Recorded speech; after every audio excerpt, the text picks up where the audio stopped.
कहानी सफ़र अभी बाकी है, अपने तीसरे भाग में बदस्तूर जारी है। वो सोच रहा था, इस शहर में जहाँ कहीं भी ये रहेगी, अकेले ही रहेगी। कहीं इस शहर की गलियों में इसके आलोक को ढूंढने और पा लेने की कहानी खो न जाए। वो अपनी पूरी आत्मा से सिर्फ रात भर लड़की के साथ बैठकर उसकी कहानी सुनकर चाह रहा था कि इसे इसका आलोक मिलना ही चाहिए।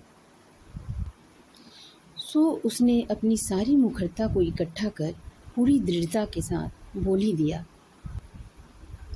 इतना बड़ा घर और मैं अकेला।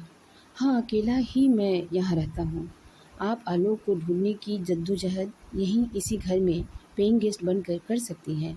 इनफैक्ट आपका सचमुच ही आपको यहीं ठहर जाना चाहिए। मैं भी जहाँ तक संभव हो सकेगा उन्हें ढूंढने में आपकी मदद करूँगा। पूनम ने उसके भीतर जो खोखलापन भर दिया था, वैसा ही उस लड़की की ज़िंदगी में भर जाने से रोककर उस कमी की पूर्ति कर लेना चाहता था। जैसे यह सब उसने उसे बिना देखे हुए एक सांस में कह डाले।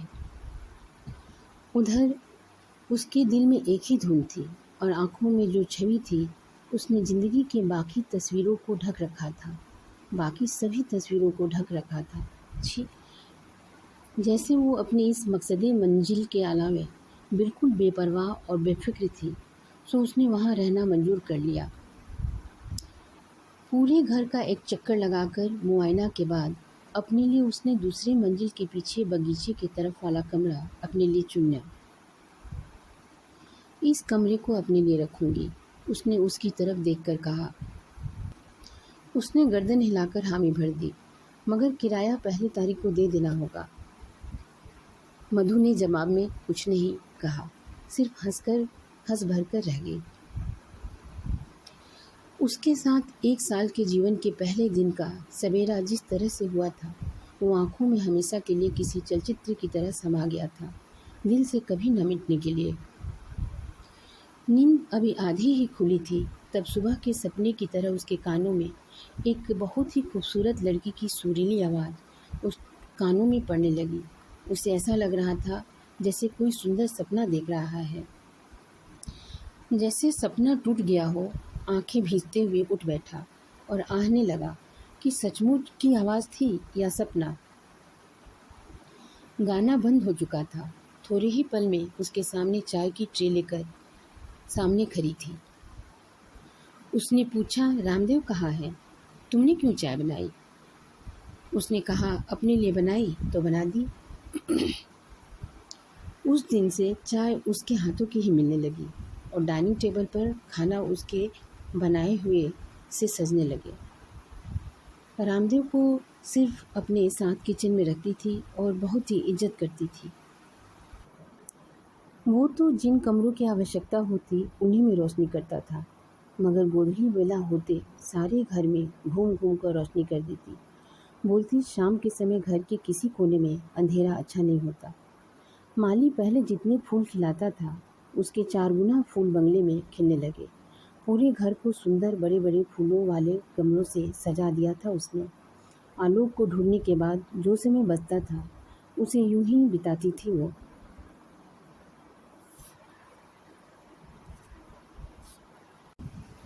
कहानी सफ़र अभी बाकी है, अपने तीसरे भाग में बदस्तूर जारी है। वो सोच रहा था, इस शहर में जहाँ कहीं भी ये रहेगी, अकेले ही रहेगी। कहीं इस शहर की गलियों में इसके आलोक को ढूंढने और पा लेने की कहानी खो न जाए। वो अपनी पूरी आत्मा से सिर्फ रात भर लड़की के साथ बैठकर उसकी कहानी सुनकर चाह रहा था कि इसे इसका आलोक मिलना ही चाहिए। सो उसने अपनी सारी मुखरता को इकट्ठा कर पूरी दृढ़ता के साथ बोल ही दिया, इतना बड़ा घर और मैं अकेला। हाँ, अकेला ही मैं यहाँ रहता हूँ। आप आलोक को ढूंढने की जद्दोजहद यहीं इसी घर में पेइंग गेस्ट बनकर कर सकती हैं। इनफैक्ट आपका सचमुच ही आपको यहीं ठहर जाना चाहिए। मैं भी जहाँ तक संभव हो सकेगा उन्हें ढूंढने में आपकी मदद करूँगा। पूनम ने उसके भीतर जो खोखलापन भर दिया था, वैसा ही उस लड़की की ज़िंदगी में भर जाने से रोककर उस कमी की पूर्ति कर लेना चाहता था जैसे। यह सब उसने उसे बिना देखे हुए एक सांस में कह डाले। उधर उसके दिल में एक ही धुन थी और आंखों में जो छवि थी उसने ज़िंदगी के बाकी तस्वीरों को ढक रखा था, बाकी सभी तस्वीरों को ढक रखा था। छी, जैसे वो अपनी इस मकसदी मंजिल के अलावे बिल्कुल बेपरवाह और बेफिक्र थी। सो उसने वहाँ रहना मंजूर कर लिया। पूरे घर का एक चक्कर लगाकर मुआयना के बाद अपने लिए उसने दूसरी मंजिल के पीछे बगीचे की तरफ वाला कमरा अपने लिए चुना।